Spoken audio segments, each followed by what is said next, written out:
सोचिए, राजस्थान के बीचों बीच एक ऐसी जगह है जिसका नाम सुनते ही दिल में एक अजीब सी सिहरन दौड़ जाती है।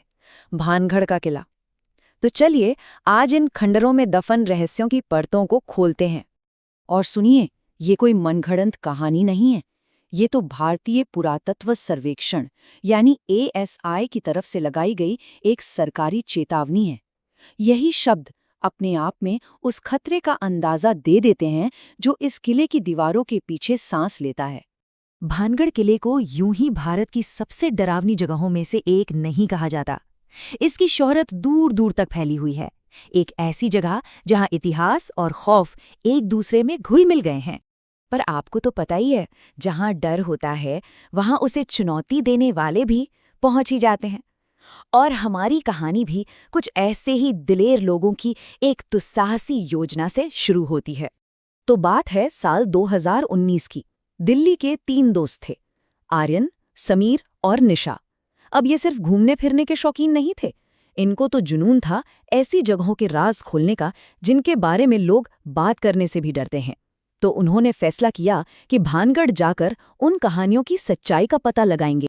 किले में घुसने से ठीक पहले समीर ने यही बात मजाक में कही थी। मतलब उनका इरादा बिल्कुल साफ था। वो इन चेतावनियों को महज एक अफवाह मानकर नजरअंदाज करने वाले थे। शाम के करीब 5:30 बजे वो लोग किले पर पहुंचे। जैसे ही सूरज अरावली की पहाड़ियों के पीछे डूबा, उन्होंने चुपके से मुख्य दरवाजे हनुमान पोल को पार कर लिया और अंदर कदम रखते ही मानो पूरी दुनिया शांत हो गई हो। हवा में एक अजीब सा भारीपन और एक अनकही खामोशी छा गई थी।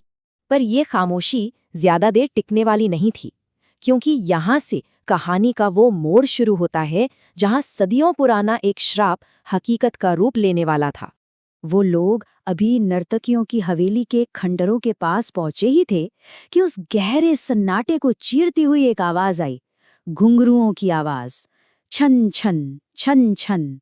सोचिए, उस वीरान जगह पर यह आवाज कितनी डरावनी लगी होगी।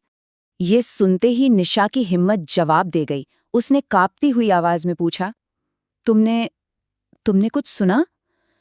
बस यही वो पहला पल था जब उनका मजाक एक खौफ में बदलने लगा था।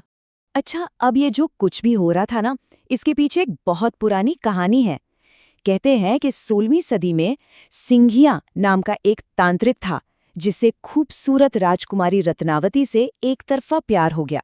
उसने राजकुमारी को वश में करने के लिए काले जादू का इस्तेमाल किया, लेकिन उसकी चाल पकड़ी गई और जब वो नाकाम रहा तो मरते मरते उसने पूरे किले को श्राप दे दिया कि यहाँ कोई जिंदा नहीं बचेगा और सबकी आत्माएं हमेशा यहीं कैद रहेंगी।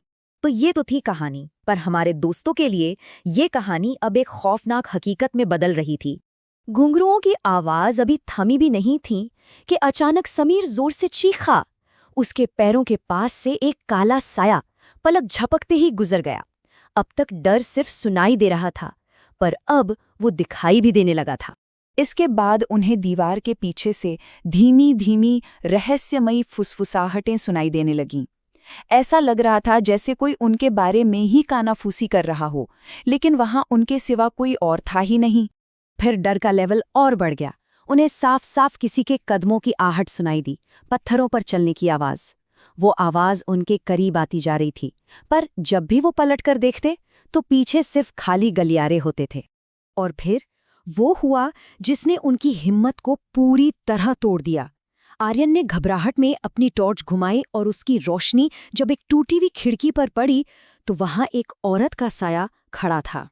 वो साया बिल्कुल खामोश खड़ा था, उसकी आंखें एकदम कोयले जैसी काली, और इससे पहले कि वो दोस्त कुछ समझ पाते या चीख पाते, वो साया उनकी आंखों के सामने ही हवा में गायब हो गया। बस इसके बाद वहां एक पल भी रुकना नामुमकिन था। तीनों अपनी जान बचाने के लिए बाहर की तरफ भागे और भागते भागते समीर को लगा जैसे किसी अनदेखे हाथ ने उसका गला कसकर पकड़ लिया हो। हाफते कांपते वो किसी तरह किले से बाहर निकले और अपनी गाड़ी तक पहुंचे।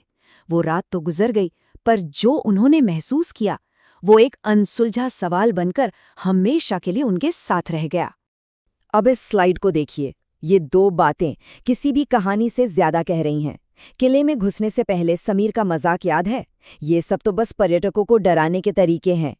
और फिर अगली सुबह की हकीकत, समीर की गर्दन पर उंगलियों के वो नीले निशान जो चीख चीख कर उस रात की सच्चाई बता रहे थे। जाहिर है उस रात के बाद उन तीनों दोस्तों ने कसम खा ली कि वो फिर कभी किसी ऐसी जगह का मजाक नहीं उड़ाएंगे या उसकी सीमाओं को नहीं लांघेंगे जहां शायद ऐसी ताकतें हों जिन्हें हम समझ नहीं सकते। और देखिए, उनका ये अनुभव कोई अकेला मामला नहीं है। आज भी भानगढ़ के पास जो लोग रहते हैं वो बताते हैं कि रात के अंधेरे में किले से अजीब अजीब आवाजें आती हैं, कभी चीखें तो कभी संगीत। तो सवाल आज भी वही है, क्या ये सब सिर्फ एक वहम है या फिर सदियों पुराना वो तांत्रिक का श्राप आज भी उन खंडरों में सांस ले रहा है? इसका जवाब शायद हमेशा के लिए भानगढ़ की दीवारों में ही दफन रहेगा।